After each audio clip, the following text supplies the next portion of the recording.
A lot of SUVs in the industry nowadays are going soft, relying on unibody construction to provide a smooth ride for families and moms going to get the groceries. Toyota, however, is not buying into it, still building the 4Runner with the classic body-on-frame construction. So can the 4Runner hack it with its family-friendly competitors, or will that rugged construction show off this vehicle's true roots? We're gonna find out.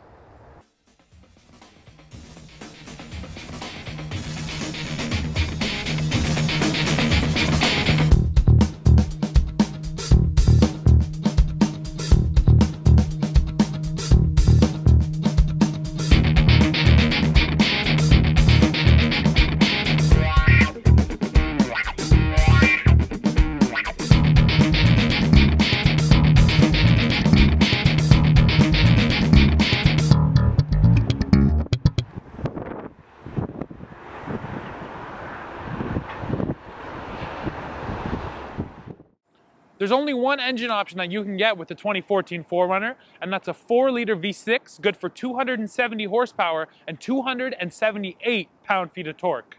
Models equipped with 4x2 will net 17 miles per gallon in the city and 23 on the highway, while models equipped with 4x4 will drop down just one peg, rated at 17 miles per gallon city and 22 on the highway. When properly equipped, the 4Runner can tow a maximum of 5,000 pounds, and each vehicle features an integrated tow hitch receiver and a wiring harness as standard equipment. A base 4Runner costs $33,680, but bumped up to a limited 4x4 model like we have here, and the price climbs to $44,260. Now, styling on the 2014 4Runner has been changed, with the biggest revisions coming to the front end. Now, it is definitely a polarizing look, and I think that it might turn some people off, especially that big chrome bar you get on the limited trim, which I think makes the 4Runner look like it's wearing braces. While the 4Runner doesn't have that iconic look like, let's say, its brother, the FJ Cruiser, it definitely looks rugged enough that you'll know that it's an off-road ready vehicle just by taking a glance at it. Now, despite its serious off-road credentials, looking at just the interior of this vehicle, you'd never know that it could tackle the trails like it does. It has all the latest amenities that you'd want, especially in this top-of-the-line limited trim like we have it here.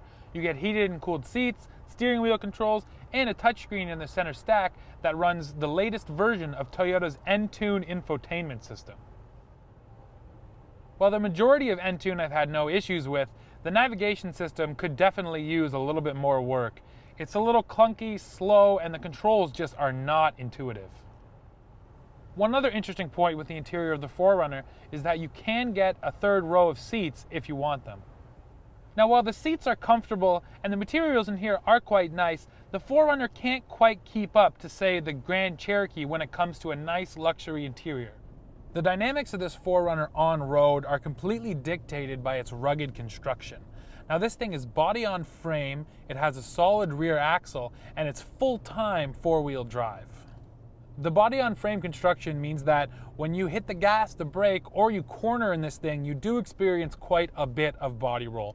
And that is something that you won't get in a unibody SUV. Now, the folks at Toyota know that this top-of-the-line limited model is the least likely one to go off-road, so they've gone to some lengths to make it even smoother than the rest of the lineup. Now, with the SR5 and trail models of the 4Runner, you still get a proper two-mode transfer case, but with this limited model, you get a Torsen center differential, which provides full-time four-wheel drive and better road manners. On top of that, this limited 4Runner gets Toyota's XREAS setup, which automatically adjusts the damping of the shocks to keep it smooth over the bumps and to keep it flat in the corners. Now, despite those advances on this limited model, it still does dip and dive like a traditional body-on-frame SUV, but for someone going off-road, it'll definitely be a price worth paying. As I mentioned before, this limited trim is actually one of the softest 4Runners you can buy, but I will tell you that it still climbs like a mountain goat. Running around in a couple inches of snow and mud did nothing to tarnish my opinion of how this thing handles off-road. This 4Runner always inspires confidence, and it rarely loses grip. Now, when you get into those off-road situations, the motor is also definitely torquey enough to pull you up any hill that you're going to find, and it has a nice broad torque curve. Now, there are two off-road specific features in this Toyota I'd like to talk about. The first one is the hill descent control, which I can tell you works really well, As you roll over the top of the hill, it will keep the 4Runner at a slow, even speed all the way down with no driver input needed. The second system is based off the same premise, and it's called crawl. Basically, you set it up to keep you at a fixed speed despite what's going on with throttle input. That means that if you're off-road, you can just put your foot right to the floor and focus on putting the wheels where they need to be.